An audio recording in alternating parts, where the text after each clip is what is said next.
Welcome to a new Sunday sermon of the Plushiechurch.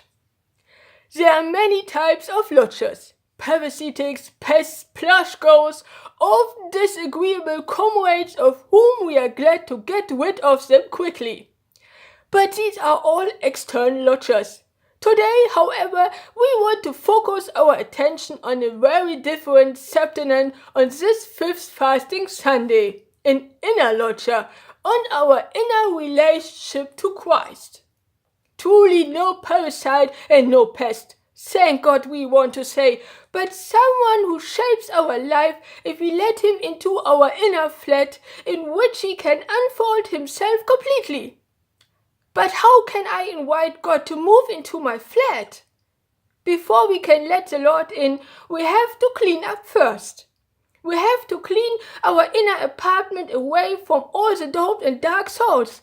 We have to sweep the floor with the vacuum cleaner of repentance. After all, we want our lodger feel comfortable. Of course, this includes the annual spring cleaning after he moved in with us. Then a quick check if we are really ready not to hold only an anonymous rental, but to enter into a friendly relationship with him. Far too often he has to live in anonymous, chaotic barracks, unnoticed and isolated from the owner of the apartment. Maybe he forgot him, or maybe he feels his lodger annoying and wants to move him away out of the apartment. Once you have let God into your apartment, you can be sure he will not leave it, even under these adverse circumstances.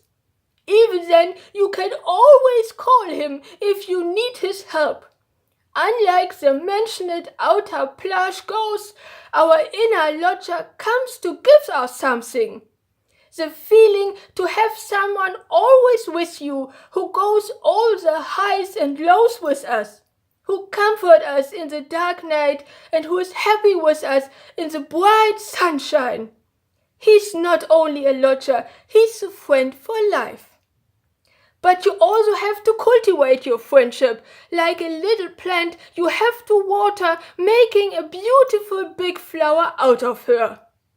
In a friendship, you give something and you take something. Have you ever asked yourself, what have I got ever returned for all that he has made in me? Have I ever worked for this friendship? Maybe today is the right day to do a bit of relationship maintenance.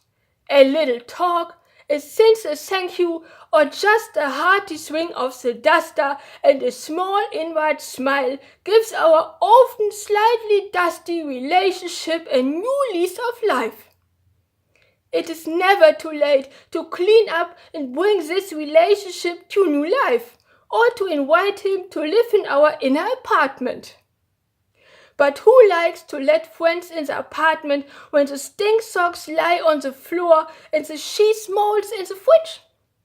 In this sense, I wish you all a spring cleaning in your hearts today, to revive your friendship or to expect the entry of the Lord. So, until next Sunday, you duster swinging prized whoopee!